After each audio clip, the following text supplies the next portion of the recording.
Hello and welcome to Creativity Conversations. This is episode 16, and I am always delighted to be able to talk with my friend Mer Monson.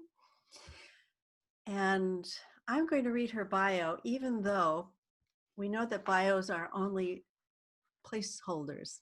They don't really say that much about who we are, but they do say something about things we may have done. So here we go. Truth and the freedom to fly that shows up when we uncover it has always been Mer Monson's favorite thing. As a master transformative coach, she works with clients all over the world from her home in the Rocky Mountains of Springville, Utah.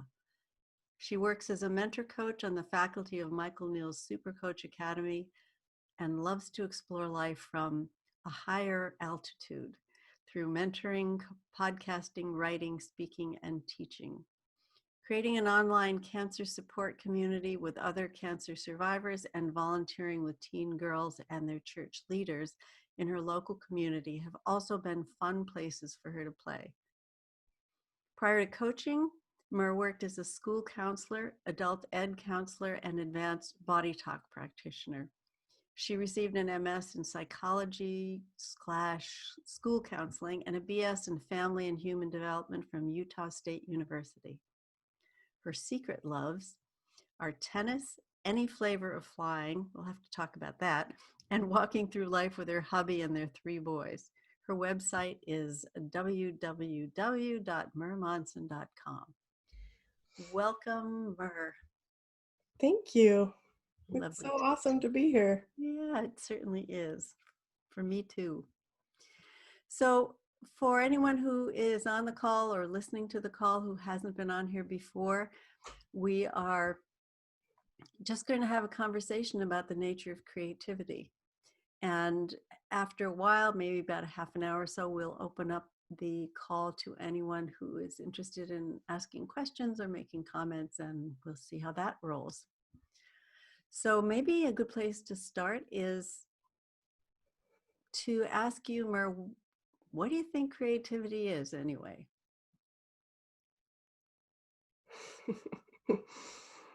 Well, I've kind of been letting that question sit, in the room with me for the past few days.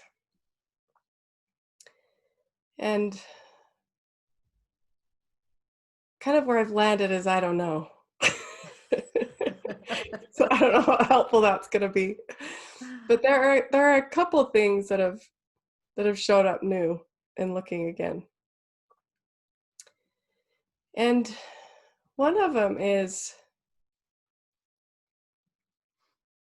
that it's, as I typically think about it, it's anything that's not the same old, same old.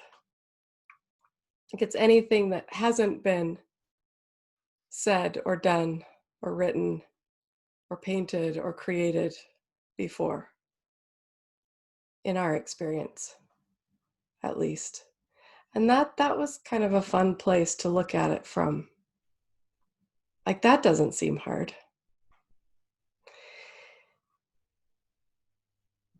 But then as I love to do, I'd like to zoom out even farther. And I just kind of saw the place from which it's made up, this thing we call creativity. And that life is always lifing. And when we insert ourselves into that and talk about us doing that, then we can talk about something we call creativity. But I mean, we have infinite opinions about which creations are more important than others and which are creative and which aren't. But it's just from that vantage point, I can just see that there isn't anything that isn't creativity, that isn't creation, that isn't lifing. So, if I were someone who was totally new to what you were saying, what the heck are you talking about? What do you mean?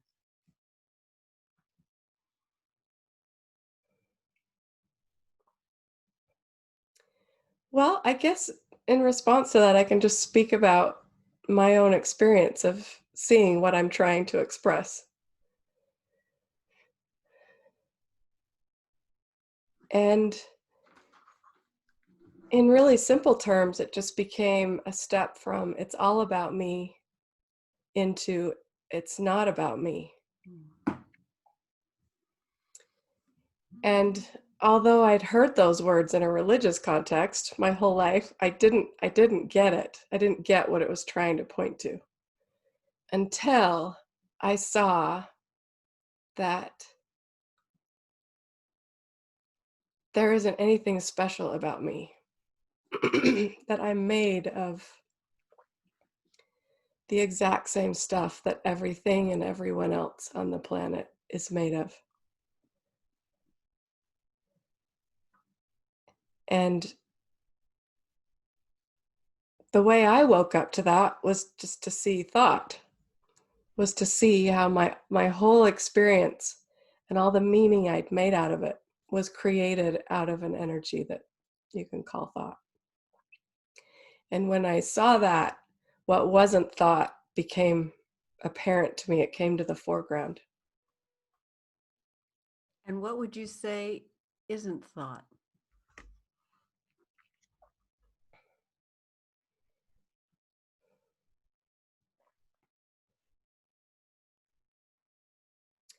I have no words. um, it's what's before the words. It's what's present in a room when no one's talking. Mhm. It's the feeling of being alive. It's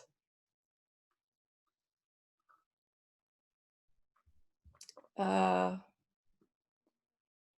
where love comes from. It's, I mean, I could go on and on and on, but it's something that is totally obvious when you notice it, but seems totally elusive when you can't see it. But it's beyond our ideas and our concepts and our opinions. Could you say it's a source or an origin from out of which everything emerges? Yeah.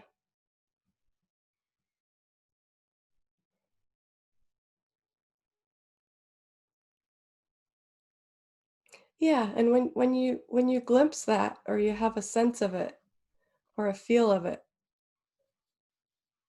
it's like you just get that we're all in the same boat. There's no special boat. Yeah.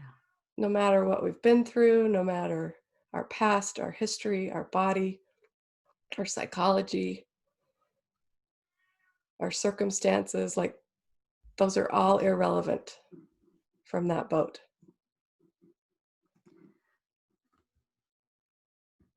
So that opens up a whole world of possibility then. Well, yeah. Well, say more about that if you can.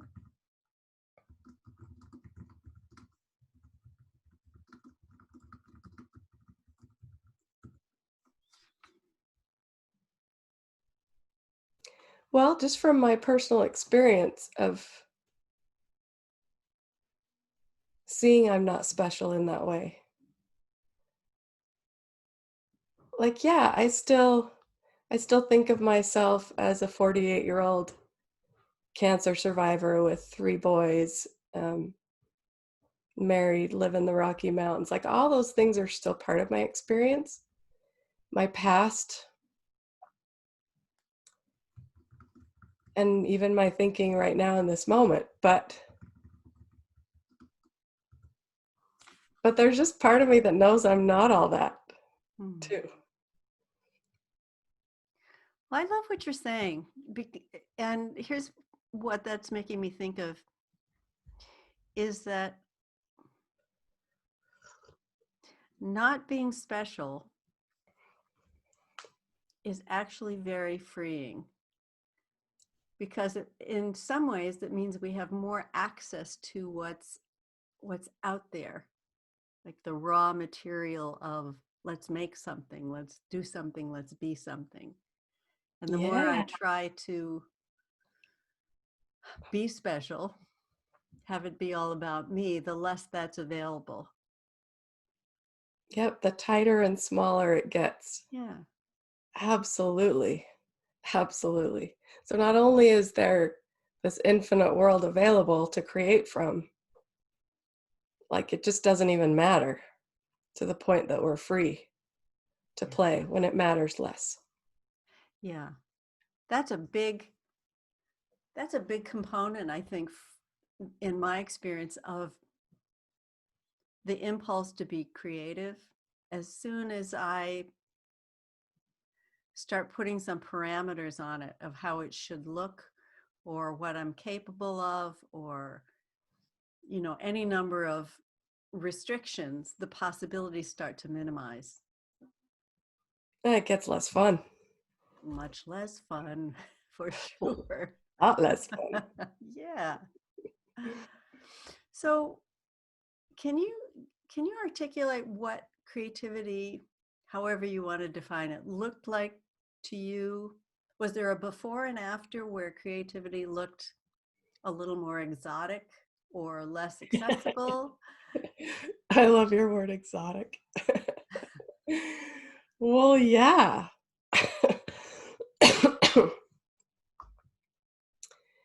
It used to look like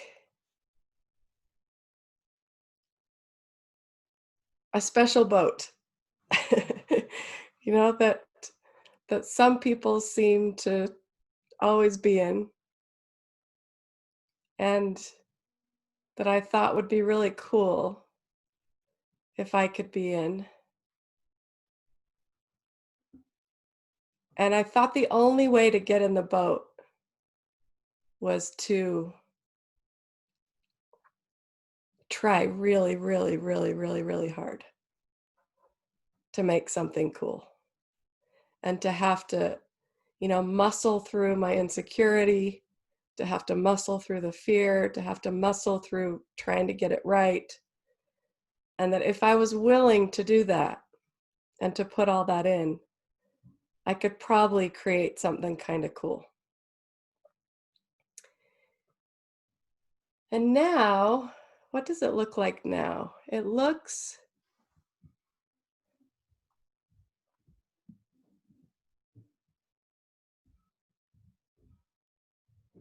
like it's what happens when I'm not thinking about it. It looks like a fun game I can go play if and when I want to. But it looks more like a game. It doesn't look like anything super significant is riding on it. Like I'm okay if I don't want to play, and I'm good if I do want to play. Mm-hmm. And it's just a whole lot more fun and lighter and easier. And I still have lots of thinking, like I should do more, I should create more. I have all that thinking. It hasn't gone anywhere. But I just care less that voice is in my head. And I get that. And what I really love is that I'm free. It seems like I'm freer to experience just getting pulled into something. Like something sparks and, ooh, I want to do that. Like I got this notion a few months back, ooh, I want to make my website different. And so I just started messing around. Like I didn't have a plan. I didn't know where I'd end up. I didn't even know if I was going to finish, if it would turn into anything. It was just fun. It was like playing with Play-Doh as a kid. And there's just creating stuff, new stuff feels more like that. A lot more like that now. Mm. So letting go, like this, what I'm hearing and the connection I'm getting with what you're saying is that letting go of knowing what the outcome is going to be takes a huge amount of pressure or restriction off of the game. Yeah. Yeah. When we don't care where we end up and we don't make up a whole bunch of stuff about what it means. Yeah. I think I mentioned to you the other day, we've had a real blessing this summer with two little girls that are friends of children of friends of ours who are swimming in our pool this summer. And to watch those kids in the pool, they go from being mermaids to being water panthers to being pirates and having this whole world. And there's no thought to the end. There's no thought to how does this look? It's just this incredibly fluid flow from one idea to the next. And it seems to me that when we have less, as we have less on it, you know, as we are willing to just play in the sandbox, it comes to us. It's not like we have to go find creativity or do things that sound creative, but it's as though we've opened this door to this infinite world of possibilities of how we can play things, how we can play the game, whatever the game is at the moment for us as grown-ups, quote unquote.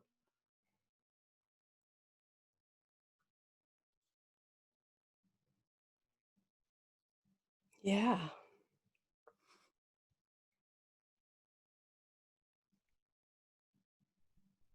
I mean, it's easy to see that when you watch kids that life has a movement. Yeah. It's so funny, isn't it? Like that we make up that we're in charge of that movement or that we make it move Yeah. at some point. Right. I mean, man, I've suffered from that thought. I remember when I first heard about some research that indicated that we act and then the thought comes. So the action precedes our thinking. Oh, that changes things. You know, Yeah, it's like who's I'm that being up done to? to. Something is moving through me, and then I tell a story about it, what just happened. And yet, what's the thought for from that place? Good question. I mean, what do thought and creativity have to do with each other?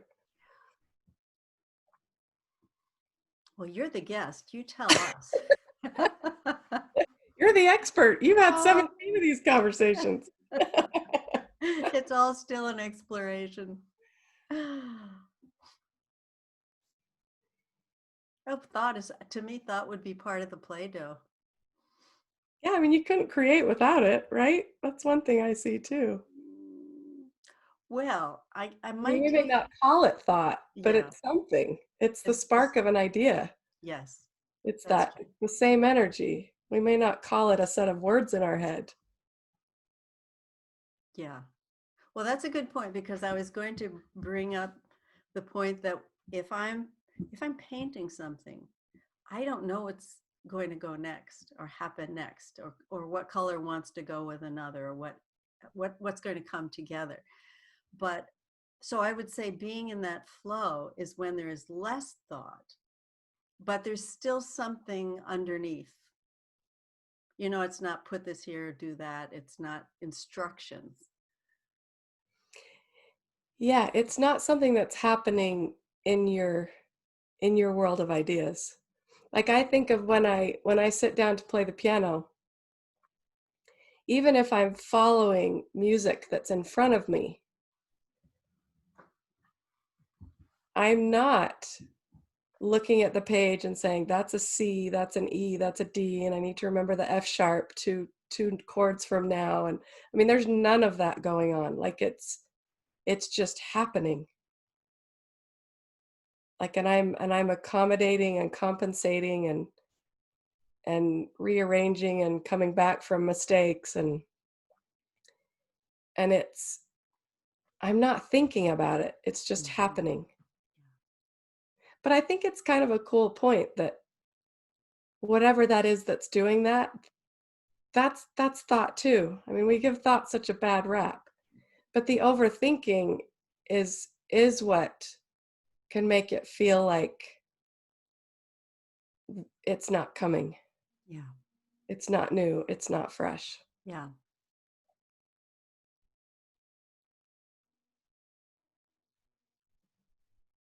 You're absolutely right. People, eh, and really the only thing that's the problem is the over part. Thinking is just cool. It's just making stuff up. But rewinding it, playing it over and over and over again, then there's no room for nothing, for nothing. Then there's no room for anything new to come in. Yeah, and I guess I just noticed that it feels like a problem, but the moment you see it, it isn't. I mean, it doesn't need to be solved Mm, yeah. in that way. Just ignored. Yeah. Well, and when I start to see that if I'm trying to think about every note is making it harder to play music, Mm, yeah. well, I'm going to stop doing it. Yeah. I mean, the wisdom kicks in. There's no in between step where we have to make the wisdom kick in. We see it and it comes. That's lovely. I love it when there's less to do. I am so a fan of that. I'm with you on that one. You know what I'd love to ask you about is whether we attach a new definition to the word creativity or not, how you see that capacity or that expression in relationships, because your background as you've been a school counselor and adult ed counselor, you've had a you've had some experience in that world, let's say. What do you see as useful about the idea of creativity in relationships? How does it make it better or worse or change the dynamics? Well, that's a cool question.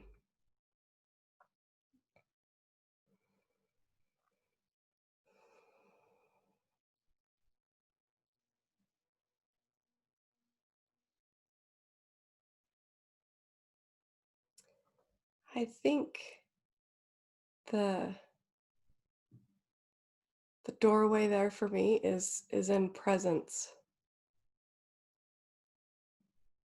And I'm guessing this is true for creativity in any context, but there's something that happens when we're fully with somebody,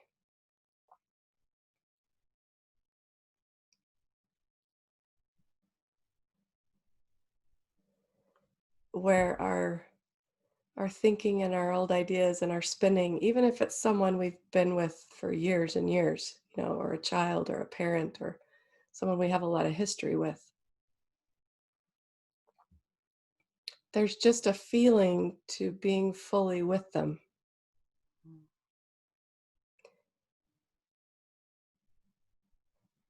And sometimes that's felt really hard for me with someone I have a lot of history with.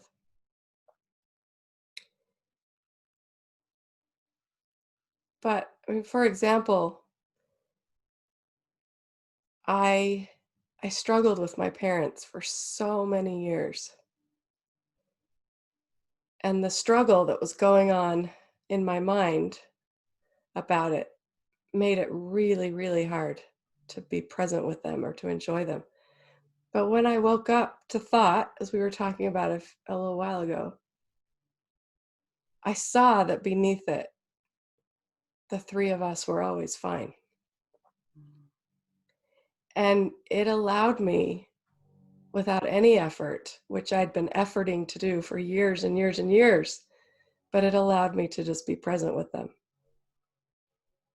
For the first time in years, I could laugh, I could joke, I could respond, I could ask questions, I could just be there without 35 years in the room. And there's something about seeing that's possible with anybody. Like the feeling really isn't different with my son, with my mom, with the guy in the grocery store I met 30 seconds ago. Like it's not different. It's the same feeling. And when we're present, anything is possible. When we're present, anything can get created in that space together. Any kind of conversation, any kind of action, any kind of fun, any kind of like, it just, and man, that's refreshing when you've been doing the same old thing with somebody for so many years. Yeah, I mean, there are times, I've been married for, what is it, 25 years, I think. And there are times I look at my husband and I think, man, is there anything new here? Like, is there anything new? I mean, I've seen those eyes and that mole, and I've seen those things for so many years and heard those words and heard those jokes, and yet there's something that happens when we drop out into now.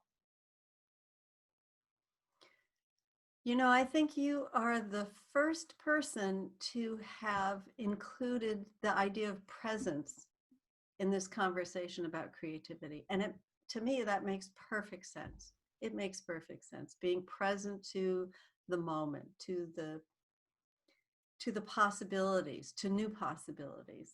Because when I've got preconceived notions about what should happen or how I'm assuming people will behave, then that automatically limits it.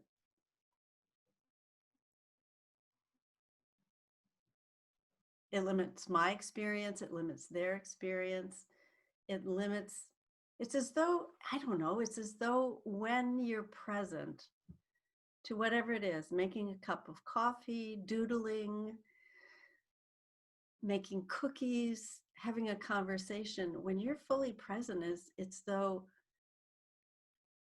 the everything expands around you. There's more room for somebody to do something different because there's no restrictions, there's no limitations, there's no expectations. It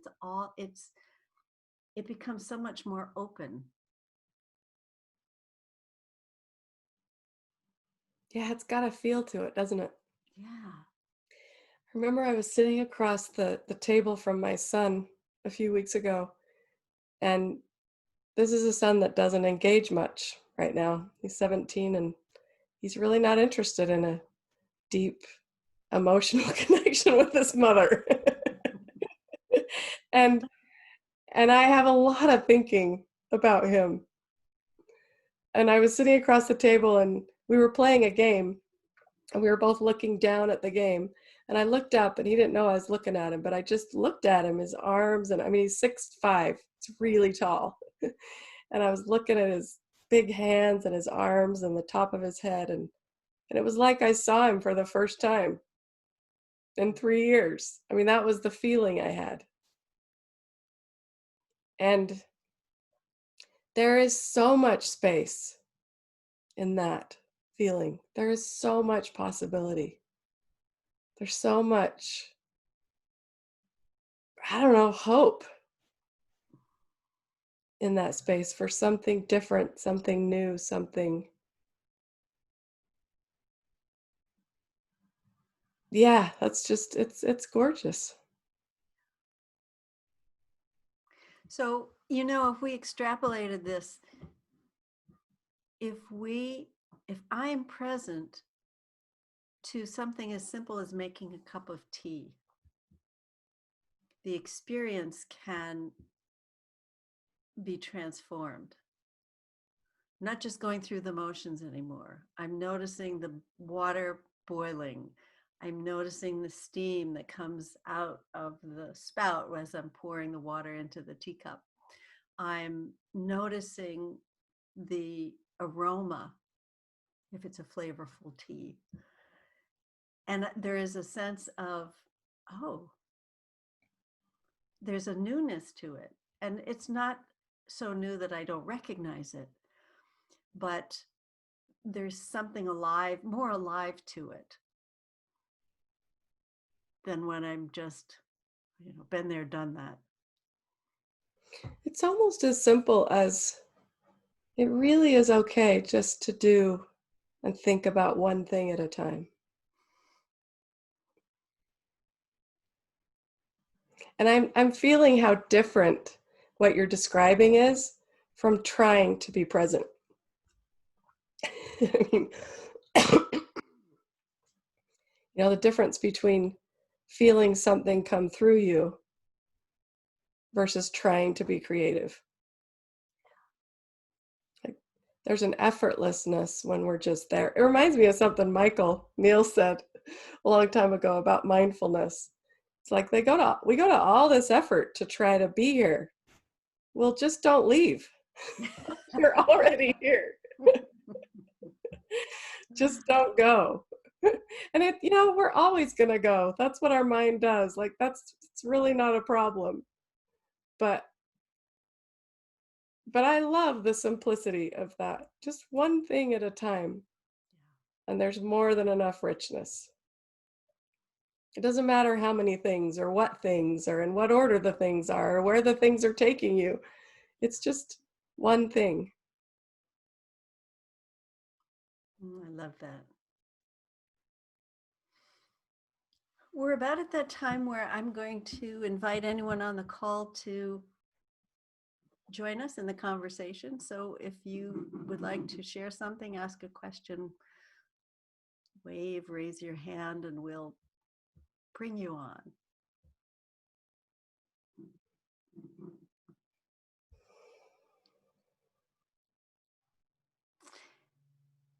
And while we are waiting for people to become less shy, I would love to, if it's okay with you, to talk about your experience with cancer and being a cancer survivor and how that, since we're talking about creativity, how that experience may or may not have changed your understanding of what creativity means or could be. What an interesting question. I've never had that question. Has my experience of cancer changed creativity?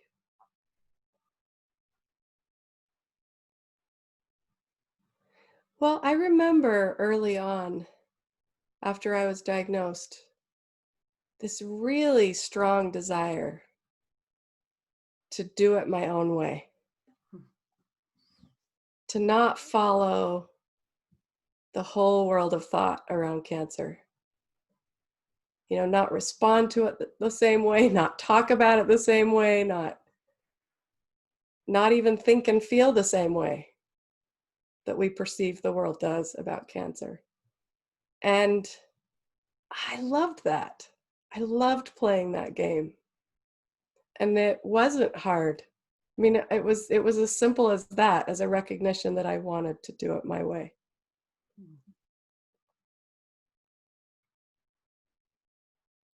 And I mean, something as simple as you said, you're a cancer survivor. It struck me the other day. Anyone that experiences cancer is a cancer survivor. It has nothing to do with living or dying. Just simple things like that just having opened that doorway flipped on their head. And I guess I would say from a big picture standpoint, like it showed me that can happen with anything. There is no circumstance as a human being that cannot be experienced in a new way, in a creative way. There's nothing outside of that box.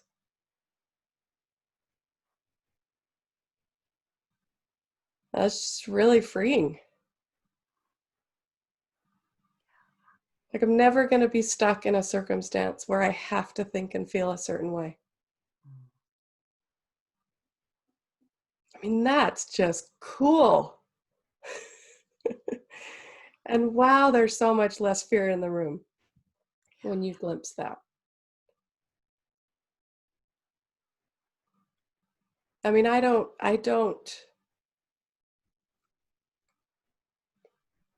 yeah, there are moments where I'm afraid of cancer, but not really. Like there's nothing to be afraid of. That's a pretty amazing statement.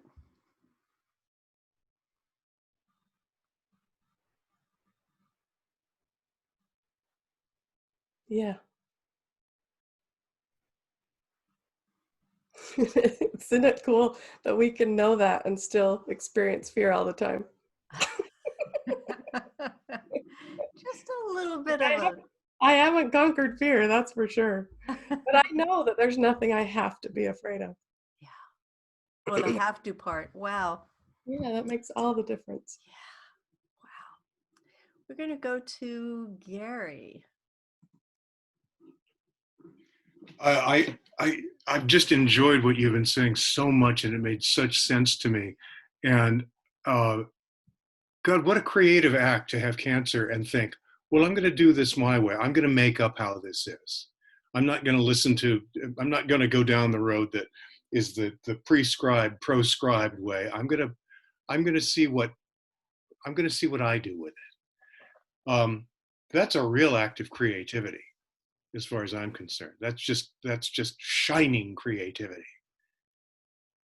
I don't know if this is a question so much, but I'd love you to talk more about that, because I'm really hearing things that are blowing my mind. Yeah. I remember one of the first things that struck me, Gary, was when I stepped into the cancer world, was how different it looks from the outside versus the inside. Mm. I mean, we have such a story. We have such a script around cancer, right? And it includes everything from how a person feels about losing their hair, to what chemo feels like, to the fear, to the, you know, I mean, and then the whole world of opinions about what should be done about it. And I mean, there's just, it's so big. Yeah. It's so big and none of it fits. You know? Well, the point is, it's irrelevant when it's you. Like Yeah. when you're in the world, like, yeah, all those ideas are sitting there. That story is sitting there. But it really is irrelevant. Yeah. And I had my own opinions and ideas about what should be done about cancer, but they were irrelevant too when it was me. So I just, in one way, I could describe the whole experience as just like the rest of my life, in each moment, having an experience, and then at some point knowing what to do. Like, it was just that over and over and over again. And we make it special and different and big and important, and because it's quote unquote cancer, but it wasn't. And the coolest thing about it were all the gifts. There were so many gifts inside that experience. From the outside, it looks like 100% crap. But from the inside, for me, it was one gift after another, after another, after another. Gifts like, it's amazing how living changes when you stop being afraid of dying. Like, man, that's amazing. Or just not taking another day with my kids and my hubby for granted ever again. Or like the moment when I realized there wasn't anything wrong. That I glimpsed that place Nina and I are talking about, from which all things are possible. And that in that place, there wasn't anything wrong. It was just all fodder for learning and growth and whatever. And then stepping into a space where I could hold, okay, I might be gone in a few years too. I might be around another 40. And being able to live in a space where I could hold both of those. That was a cool experience. Of being all in but having nothing on it, because I knew I couldn't control it. Or the gift of being forced to surrender. I mean, what an amazing gift of realizing, oh my gosh, I'm not in charge. I mean, that was the threshold of my stepping into it's not about me. Was that hard? That being forced to surrender? Well, I'd spent about 8 years before that trying to it's funny this comes out this way, trying to kill myself, trying to get better and feel better and do better. I mean, you would not believe if I listed for you all the techniques and therapies and strategies and modalities and that I was trying to do to be healthy and feel good and do better. And when that showed up after 8 years of effort, which is kind of funny, it was like, oh, this is beyond me. I can't wield this. I can't put my mind to this and make it go a certain way. Like I instinctively knew. Mm. And so that's what I mean by getting pushed off the cliff of surrender. And oh my gosh, what a gorgeous world opened up.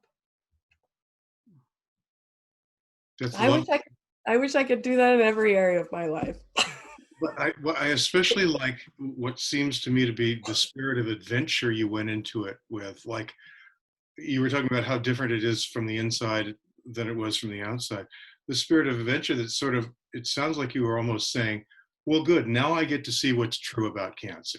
Now I get to see what's real about cancer. Not all the stories and all the bullshit and all the tropes and all the stuff we've heard our whole lives. This is going to be great. Now I get to see what's true. So what a wonderful way to go into it. Yeah. And I mean, I'm 5 years out right now. And yeah, I mean, if it was 5 years ago, it might be a day when I'm in tears or I'm really angry I mean, I felt it all. I mean, it wasn't pretty. It wasn't flying high every day by any stretch of the imagination. I get that. But the beauty of it is that what stuck, what stayed, what showed up as solid ground was what you're describing, was the freedom and the insight and the living from a new landing. That hasn't gone anywhere. That's lovely. Thank you. Mm-hmm. Thank you, Gary. Let's go to Martin. Hi, Nina. Hi, Mern. That was, Hey. wow. The way you just shared that was just amazing. I loved everything that you've been talking about. And, well, I guess I want to start off first by mentioning when you were talking earlier about everyone being in the same boat, the original thought that I had was we're going to need a bigger boat. That initially came right to mind. And I wanted to go back to that if you don't mind. Absolutely. Because there's no boat, Martin. There's no boat. Nope. Sorry. Go ahead. Yeah, because what I was kind of seeing and noticing was that there was like this, this yacht up ahead with these coaches and people that I was like, wow, I want to get to that point, and I'm in like the little dinghy hanging out behind that. Like, maybe if I row a little bit harder, I could catch up to them, something like that. And so when you were talking about that, I just love the way you shared that they're either we're all in the same boat or there is no boat or whatever it is. So I just wanted to maybe, I don't know, it wasn't even really a question, but I kind of wanted to hear you talk about that a little bit more. Yeah. I don't know that there's been any more transformative truth for me than that one, then I'm no different than anybody else. I mean, I'm guessing this is normal for people, but I spent my whole life honestly seeing and thinking and feeling that I was different. That I had my own special wounds. You know, I had my own sticky, messy psychology. I felt so alone. Like I felt so alone, and it wasn't, and I'd feel it when I was sitting with my family, and I'd feel it when I was with my friends, and I would feel it when I was traveling across the world in the midst of strangers. Like I just felt so alone. And I don't even know what I saw. Really, when I recognized that we're just having an experience from moment to moment, and beneath it, we're all the same thing. We're all the same. We're all made of the same stuff. There's no way we couldn't be. When I saw that and felt it, it just disappeared. It just disappeared. I found myself. I mean, I was so shy as a kid. I couldn't even ask the teacher to go to the bathroom. Like, I was so shy. And I found myself in lines to get on airplanes, in a conversation with someone behind me, in tears in less than 5 minutes. I mean, and I would hear myself say things to the guy checking me out at the grocery store, and I wasn't even acting like myself. There was this no need to pump up myself, to defend myself, to fix myself, to make myself do or be anything, because we were already all in the same boat. it's so much easier. Relationships are so much easier from that place. And yeah, it still looks to me like some people are cooler than me. I mean, Nina and Gary look so cool, right? But Cool is in the eye of the beholder. the reason I can show up and just be dumb and make jokes and say whatever comes to mind is because there's nowhere to get to. Like, we're already overflowing with love and peace and ideas and creativity, and it's already all there. It's like a fire hose, man. That's why there's nothing to be afraid of. Yeah, I love that. And a line that stuck out to me when you were speaking about your cancer experience was that the story was irrelevant. And I'm wondering if like all of the stories are irrelevant. That's what I've been thinking about since you. I love that wondering. I love that wondering.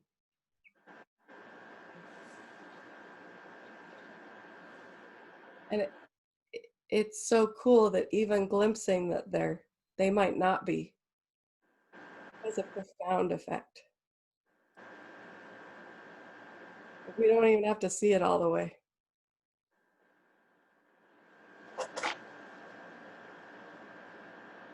Yeah. Well, thank you. Well, everybody, Gary, you too. That was a great question. I appreciate you asking that. Thank you, Martin. Thank you, Nina. Even something as simple as wondering. Isn't it interesting how that is, I don't want to beat the word to death, but isn't that even a creative act? An expansion, different way of, Anything more creative than wondering. yeah. So I didn't mean to cut you off. No, you said it for me. Gary's got another thought. Yeah.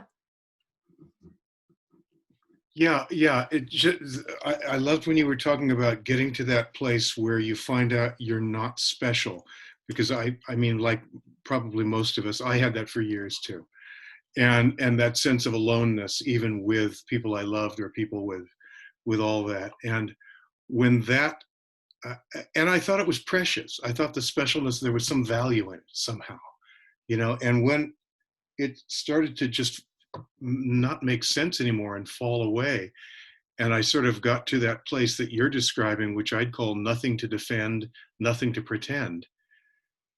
It's so much easier. I mean, specialness gets in the fucking way of creativity so much, because when there's specialness, there's going to be judgment too. Well, I'm not quite special enough. Oh, wait, no, wait, I'm more special than that one.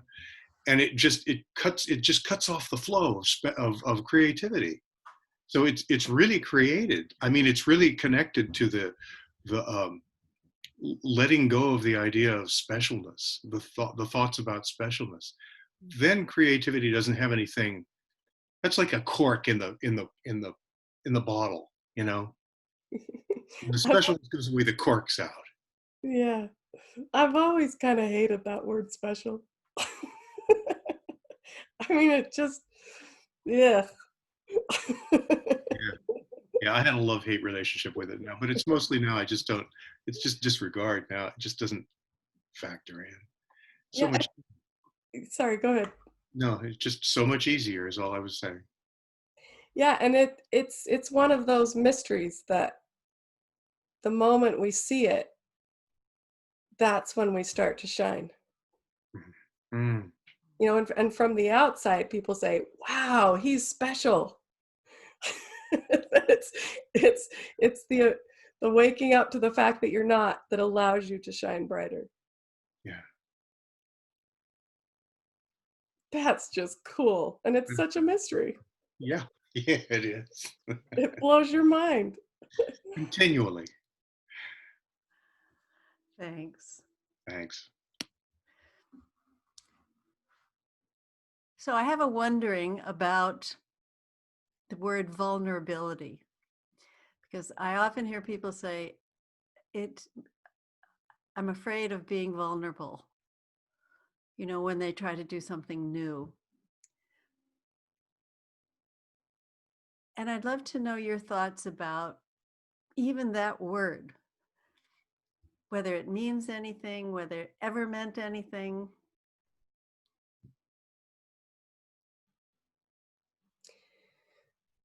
Well, it's a word I used to use a lot, but only when I thought I was special. Tie it back into what we've been talking about.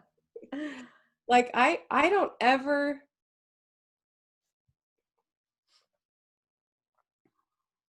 I just wouldn't say that I feel vulnerable. And I'll probably say that's not true sometime in the next week. But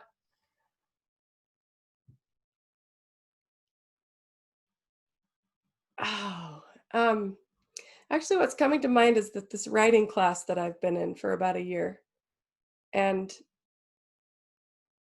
what I notice is happening since my understanding of who I am and what life's about has shifted now that I'm revisiting writing. I notice that I'm still writing my stories. I'm still writing what happened to me. I'm still writing my experience and my thinking. But it's from a place where it's not personal, where I can just use it as a lens to look to the big picture through. And when you're standing in the big picture, my story isn't personal. And so there's nothing at stake by sharing it or any part of it. There's nothing to be lost. There's no downside. Does that make sense? Yeah. Whereas if I'm holding it as mine and it's precious, if my story is precious and special, you bet I'm going to feel what I'd call vulnerable if I'm going to let anybody know about any of it. But when it becomes less mine and less heavy and less important, then why would it matter if and when and how much I share of it with somebody else?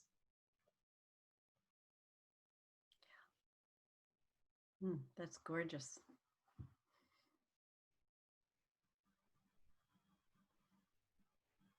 I see the delight / fun / pleasure quotient go way up with that perspective. Yes.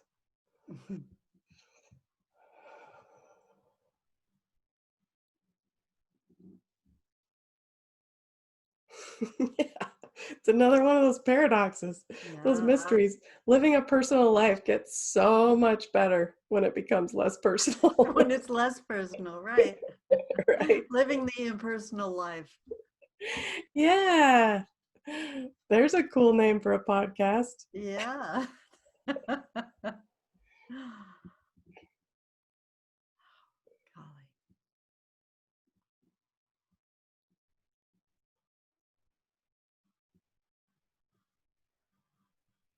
You know, I'm thinking about what happens when things are less personal is that the mind gets less busy because there's no need to tell a story about what's going on. There's an ease that happens. There's a lightness. There's more of a smoothness to it. You know, there's less resistance. It's more fluid. Yeah. All about the flow. Yeah. Which lets more come through, right? And in this case, the more the better. Yes, in this case. That's exactly right. And I'm also just noticing how when something does come through, a painting or a writing or a piece of music or a new direction in a relationship, that we don't take the credit. It's not ours in the same way. Yeah. And this is something that every creative person who's worth their proverbial salt says. It just came through me.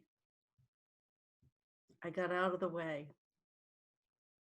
It wanted to show up. And voila. I think everybody on the planet knows what you're talking about.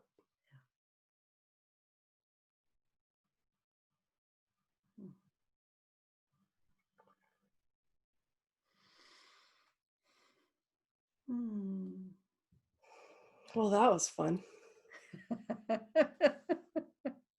Yes, it was. I'm so glad you were able to get on the call with me. Me too. Thank you. Thanks to everybody. Thank you, everyone, for joining us. We'll have this posted on YouTube and on a podcast platform. I think we're on Spotify and Google Play and a few other places. So one way or another, you'll be able to listen for the first time or for a second time. Awesome. Summer, thanks so much. Thank you. Loved having you on the call. See you all soon. Thanks, Mur. Thank Bye. you. Bye for now. Thank you, Nina. Bye-bye.